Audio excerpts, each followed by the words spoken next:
What does filmmaking mean to you after this announcement? Sorry for the interruption. There is a prop of you being used in Studio B. It's a laser gun. Look out, or the laser gun might shoot you in Studio B. It's a real weapon, guys. Hey, I'm Josh Wagner, film instructor at East Highland High School and co-director and co-writer of LARPer Dad, whatever this movie's called now.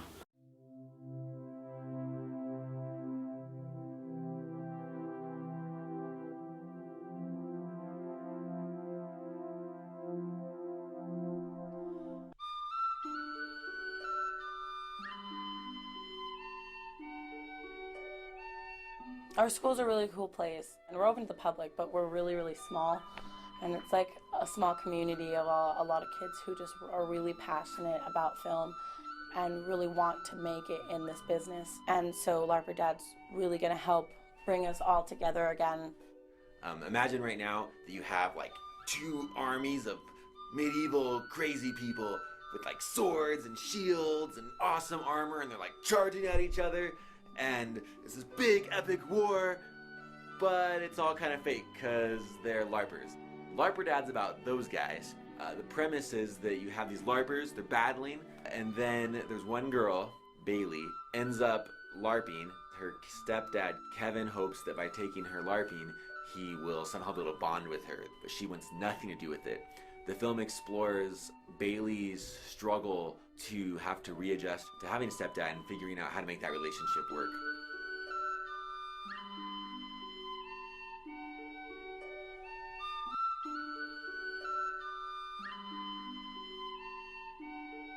Pre-production is everything you do before you're actually on set with a camera, with lighting. You have your script locked, everybody's hired, they're going to start their jobs, and you are just planning everything for production. So last night I just got an email from one of our lead actors, and it's kind of freaky because he's talking like he's not going to do the shoot anymore. It's not 100% for sure. It still might work out, but he's talking like he probably can't do it. And so we really have no idea how to do this without him. We might be able to recast, but since we didn't get our grant and we can't pay anyone, I don't know with this short of notice who'd be willing to shoot for 6 to 7 days with us without getting paid. So we have no idea what we're gonna do with this now. Mia and I just met for like 30 minutes talking about different possibilities. We made like 3 or 4 different plans and see what the next move is. And this is scary. Now, here is a bigger issue that we need to talk about. I spent all yesterday trying to negotiate things, and finally at the end of last night, I failed, and we no longer have an actor to play Kevin. So we had to push everything out another week, and we had 2 options: recast or rewrite everything.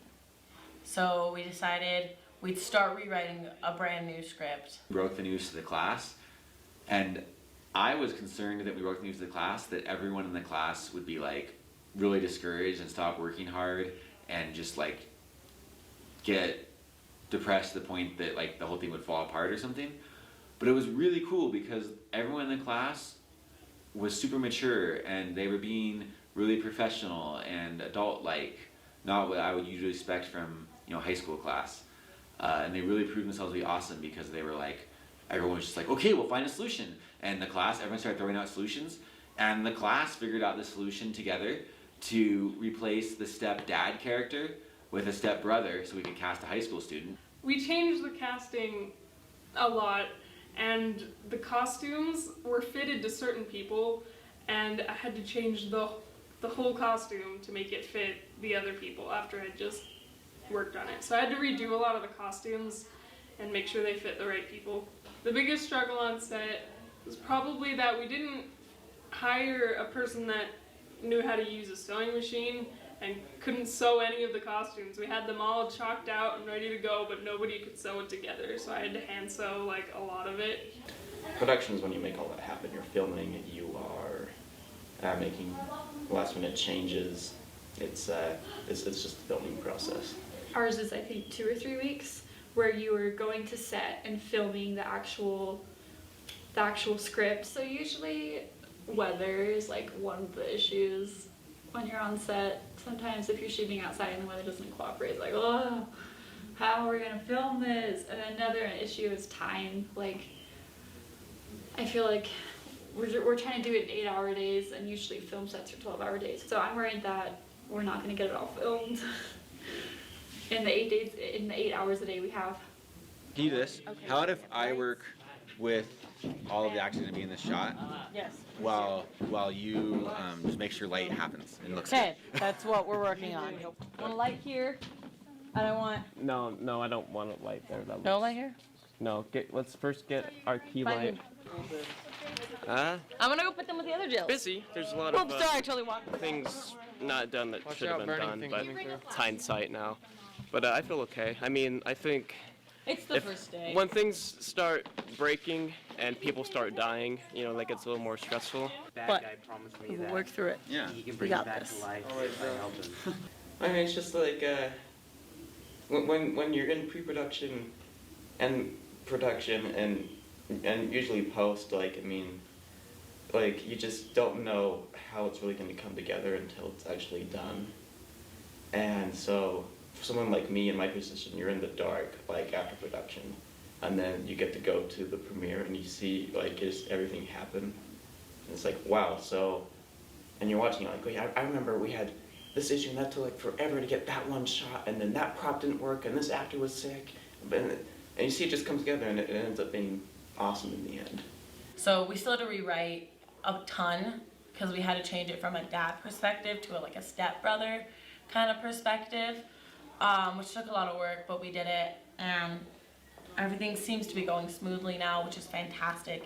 Makes me feel good, makes everyone in the production feel better, more at ease with the production. Because when something big and rocky happens on any set, you get this general unease through the whole crew. We're just well, what do we do? I don't know what we can do. But everyone's being super productive and super great and super helpful, and it's fantastic. Everyone's being great. And I think it's fantastic that we can face up to huge challenges like that. But I think it's fantastic. I think it's amazing that all of us teenagers are capable of coming together and rallying together and pushing forward.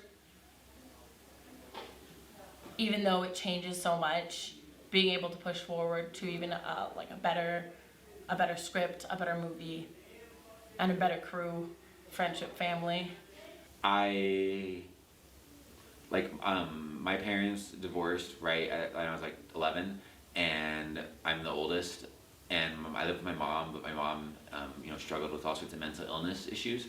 So I really had to be an adult in my family, raising my sisters in a lot of ways, and keeping my mom together and keeping things together, which in some ways I felt like I never got to be a teenager. But I remember going through that time and doing all this really adult stuff that was really hard, and then other adults around me question some of my choices, I say other adults because I thought of myself as an adult. People around me be well, I don't know if that if you should be doing that and things like that. You should be doing this instead, and that really was hard. I think sometimes now as a teacher in high school, sometimes I find myself trying to become a teenager again. I feel like I missed the whole chance of being a teenager, so I'm sometimes I act really immature and do silly things with the students, and get really excited about going to the dances or something to chaperone, because I'm excited to do the teenage stuff I never got to do when I was a teenager because I was too busy taking care of my family. So in some ways, yeah, I guess I can relate to the idea. I mean, in some ways I don't feel like I ever was a teenager, but in some ways I relate to the idea that that I was an adult stuck in a teenage body, and some people around me didn't get that. A lot of it was I don't know, just when my mom's cancer and the chemotherapy she was going through, it just obliterates every cell in your body. So she couldn't eat very much.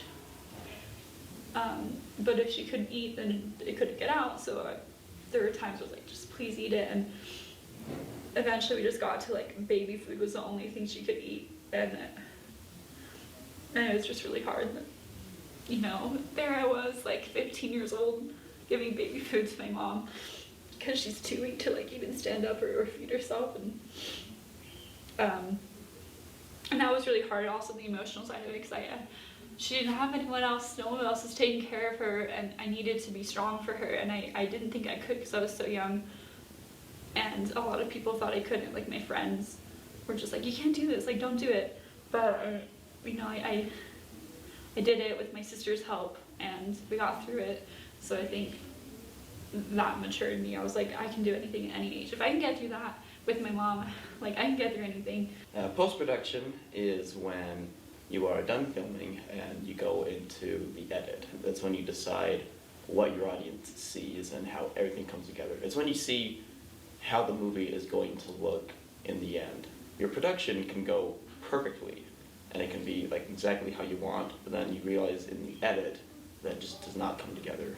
Or a movie can be saved in the edit. It can be like the most horrendous production you've ever worked on, like stress and people dying everywhere and crying and getting fired. And then you get in that edit bay and you realize like, whoa, this is something like amazing that we have here. And now I'm trying to inspire more, and I don't know, it's just being able to do that, to make something that people can connect with. And like, cause I'm like a really emotional person. I try, but I get really emotional with really lame stuff. Like I get really emotional towards film, cause it like speaks for me. And so I'll watch movies and it'll really connect with me and it'll really hit me and I'll cry like a baby all through it. That I dream that I can do one day. Like I want nothing more than to direct something that there's gonna be a little 17-year-old girl in the audience bawling her eyes out because she understands and now she wants to be a movie maker. Like there's nothing I want more than to do that. And that's why film means so much, is because if they can do that to me and they don't even know me. And I know there's a huge like marketing thing side of Hollywood, but I know there's people who are really trying to send a message and put stuff out there that is meaningful. I want to leave people mesmerized and just astonished and just be like, what? And it's big dreams for a 17-year-old kid, but I can do it and I've done it. And I'm doing it right now. And so when people tell me that I'm too young, or I scoff at me because I'm young and I want to do this, it just gives me all the more reason to do it. So one day they're going to see my name directed by me and Alvin, and I'm going to be like, I told you so. I can do it. And we all can do it.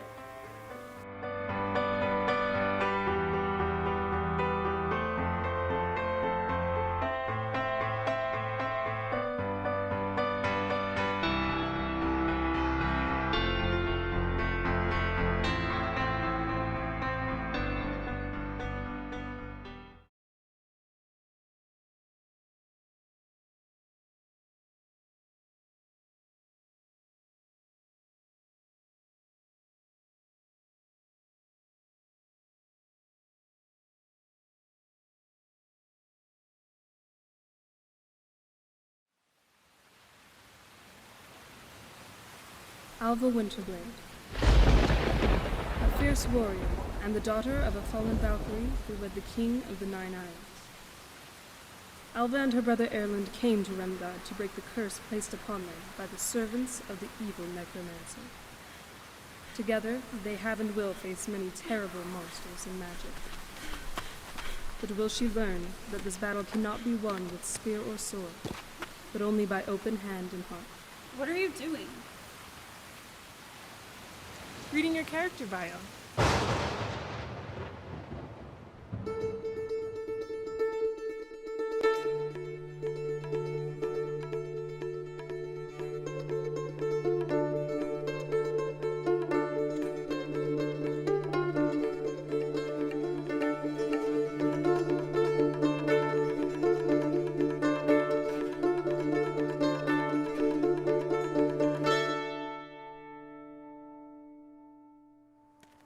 Kevin, I can't stay the night. I have lacrosse tomorrow. We practice all the time, it'll be fine.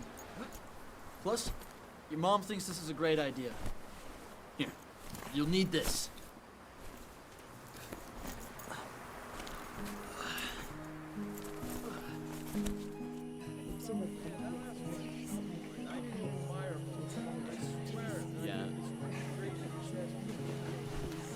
Welcome, fellow Remguardians. Hello.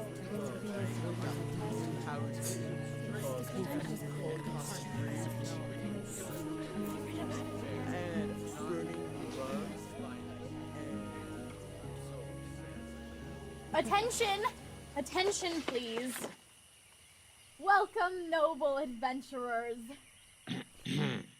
And some not so noble. These are troubling times. Lights have been seen in the abandoned towers of Cathil de Ghoul, the fortress of the necromancer. Thus, you have been summoned here by none other than the White Lady of Oween, the speaker of truth and power, the Queen Goddess of Remgard.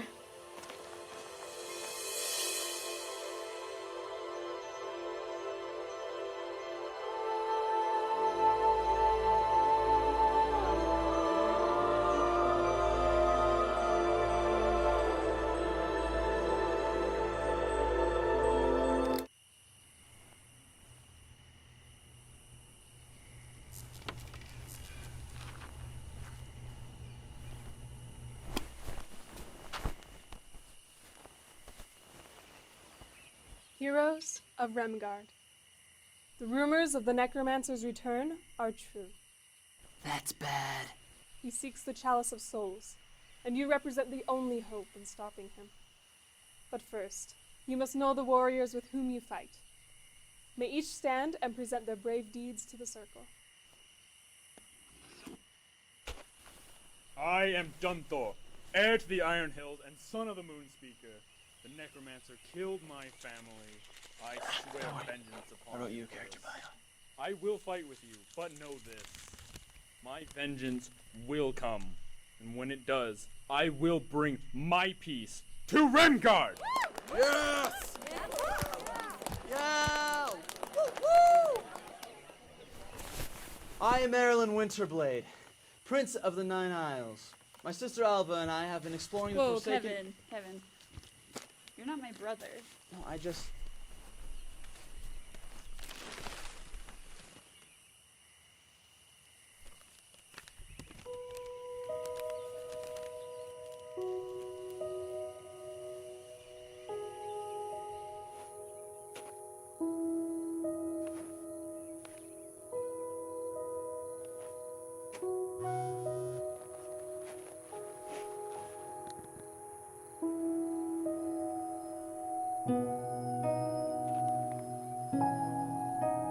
May the dawn bring glorious victory and hope to all of Remgard.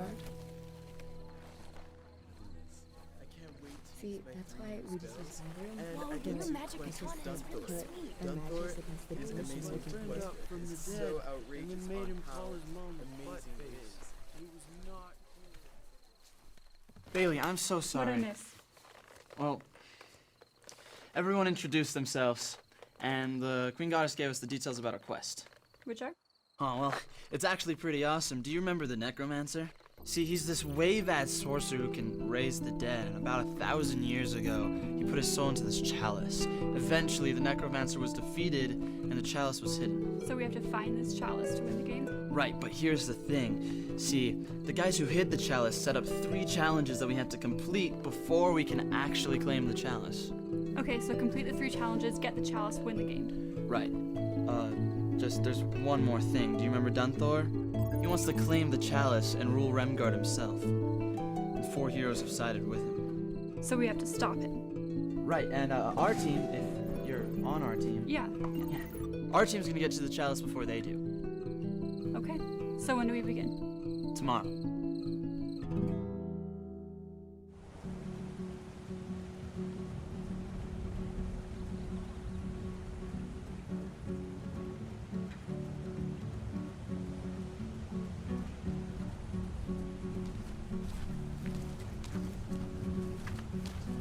Hey. Nice costume.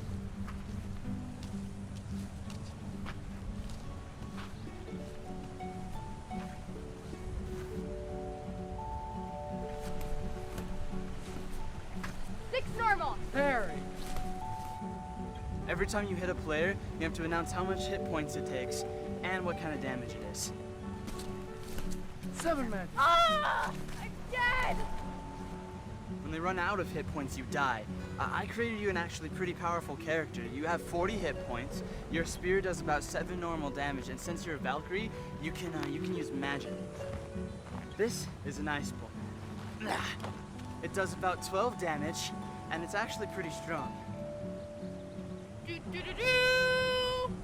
All gather around for the first challenge.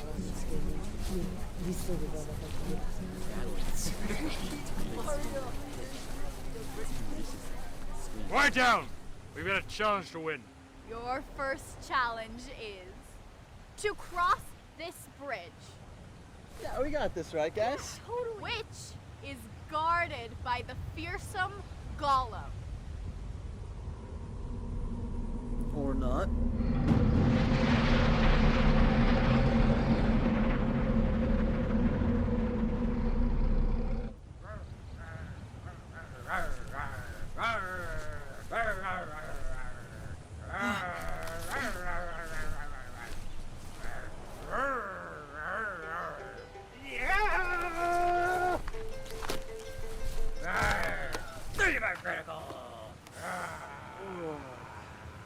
Dunthar, if we're gonna beat this guy, we gotta work together. Fine, Winterblade. But only this once. After this, every team for themselves. My people have faced the golem before. They're invincible from the front, but one blow from behind will destroy them. How do you feel about that, Dunthar? Draw him out, we'll get behind him. Good plan.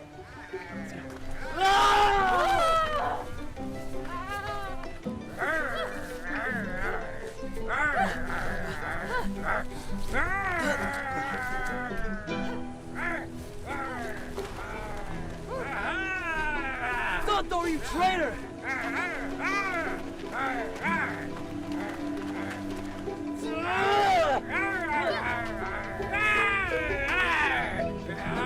Ten magic!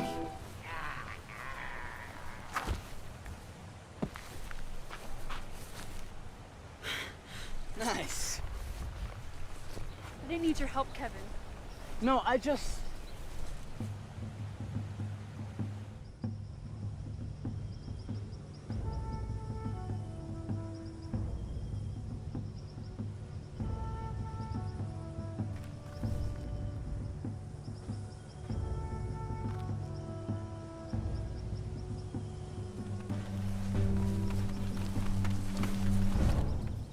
She's one of Dunthor's!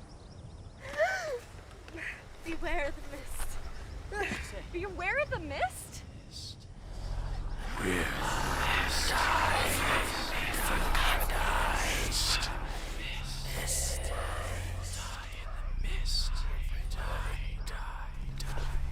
Behold, the mists of Tarragon. Your team must reach the end of the trail and touch the pillar of power to survive. Run, quickly. Come on, you guys, let's go. Let's win this. Come on. Let's go, come on. You die in the mist. We're the You die in the mist. We are... Alpha, the pillar of power. Come on, guys, let's go.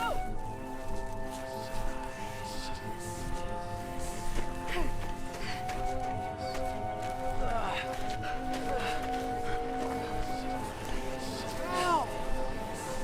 There's no time. We have to reach the pillar. Got my hands. I'm trying! Oh, she's so close. Erland! No! No! Ah.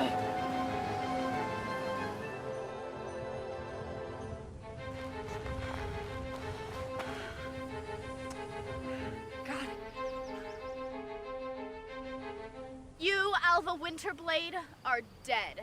This was a test of loyalty. The entire team had to make it to the pillar together to be saved.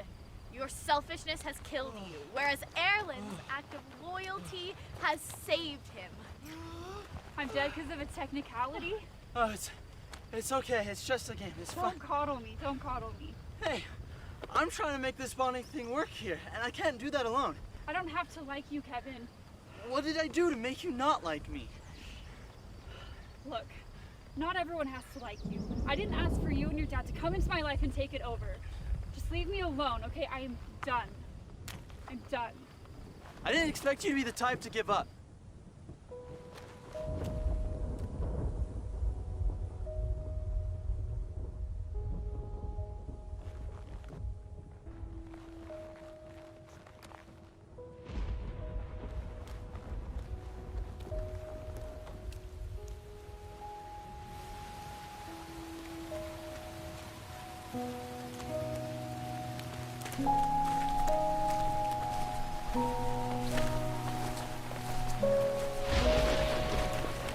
The daughter of a fallen Valkyrie who wed the king of the Nine Isles. Alva and her brother Erland came to Remgard to break the curse placed upon them by the servants of the evil necromancer.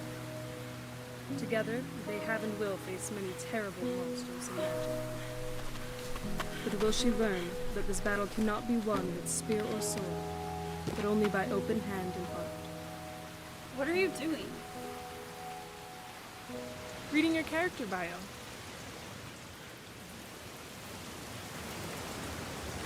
You have a meeting with the goddess. Let's talk. Like, every time I go down to the basement to do some laundry, he's always down there with his weird sword, speaking some weird language that I've never heard of. It's probably Hiram Guardian. Right. Well, anyway, he's down there and he has a bunch of really weird, nerdy friends. Oh, I'm sorry. No offense. None taken. Well, he's down there with really weird, nerdy friends, and they're always asking me questions, trying to get to know me, like, hi, how are you? And I'm just trying to do my laundry. I just wish he'd leave me alone. Because he's weird? Well, it's not that. It's just him and his dad moved into the basement and put fantasy stuff all over the place, and I have to compete with Kevin to get my mom's attention, and it's just, I just feel like your life's been hijacked. Yeah. I like the plan that was before Kevin. Well, sometimes a warp spell goes wrong and you find yourself in the Emperor Dragon's den, and then the doors get spell locked and the fire breath is melting all of your armor, but all you can do is focus on the XP you'll get if you make it out alive.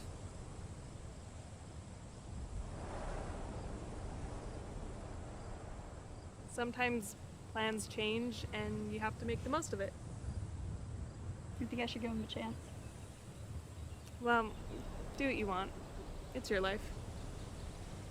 It's too bad I'm dead. Is that all you're worried about? Honey, you're with a goddess.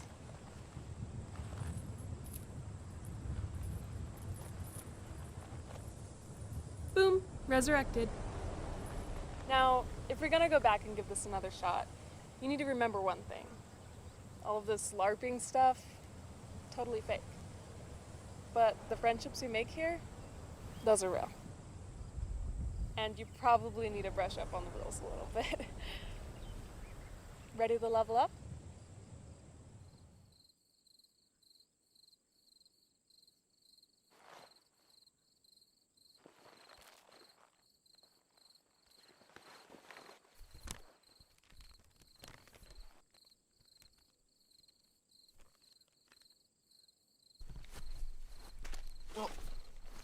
Do you think she's right? I don't know. But she is a goddess after all.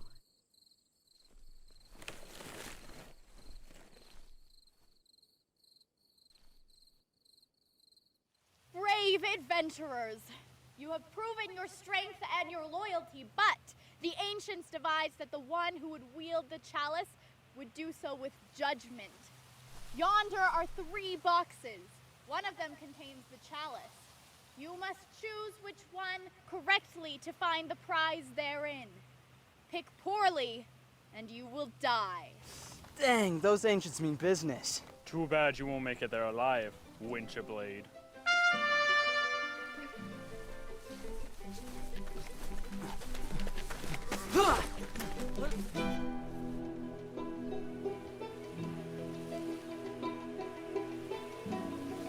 Why don't you let me go first, Stenthor? Narrow your chances of finding the chalice. And risk you getting the chalice before me? I don't think so. 20 magic. What? You're dead. Queen Goddess, why have thou favored my enemies? The Queen Goddess need not explain her ways. If the mist can't kill you, I will.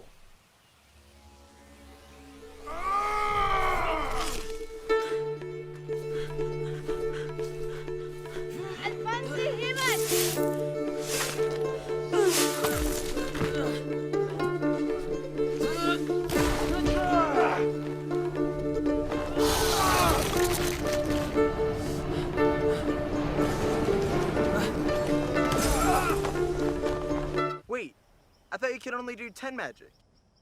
Oh, Bayfrost does ice damage and you're weak to that. Oh, crap.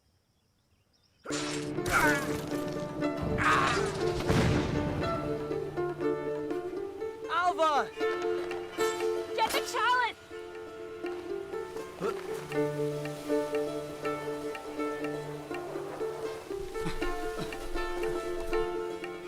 Which one?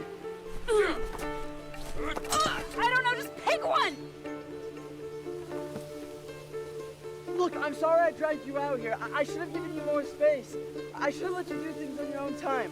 Kevin, open a book! Do you trust me? I trust you. But which one would you pick? I don't know, the blue one. Okay.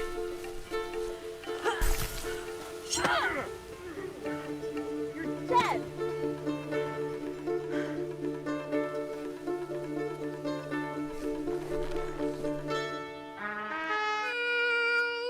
Erlen Winterblade has chosen correctly.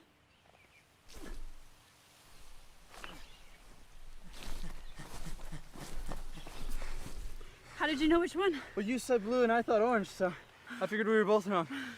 Well, that was a good fight. Yeah. We won. We won, yeah.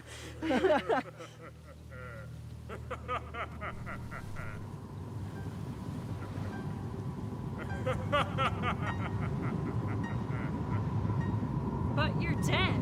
Fools, none can slay.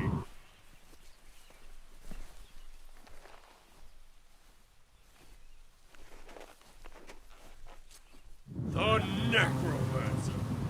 Oh, I should have known. Thank you for finding my chalice. Now give it. Come and get it. I don't have to, my dear. They will do it for me.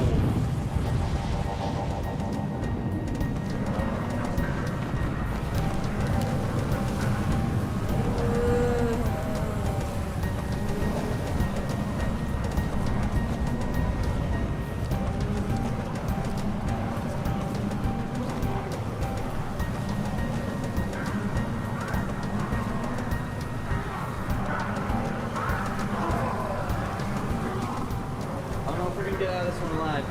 I just want you to know, you were awesome. You weren't too bad yourself. You'll be joining my army one way or another. Give me the chalice and serve me alive. What makes you so sure you'll kill us? Ha! No one can defeat me. It has been foretold that I will live forever. Yeah, well, sometimes plans change. Give me some room.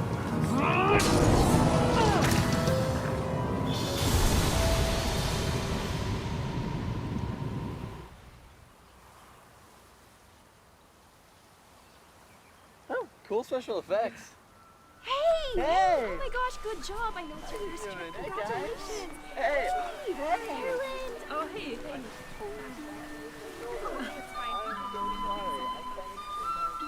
Remgard is safe and shall be forever in your debt. Thank you, brave adventurers. Your names will be sung for generations. Thank you for everything. Oh, I have this. Oh no, it is a gift from the goddess. It is yours, and you've earned it.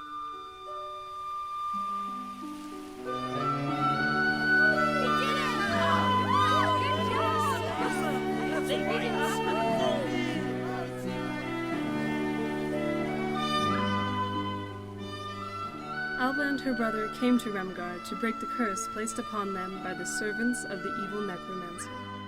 But lifting the curse was only the beginning of their adventures. They continued on to brave many quests with their swords and spears turned outward against their enemies, but their hands and hearts always trusting one another.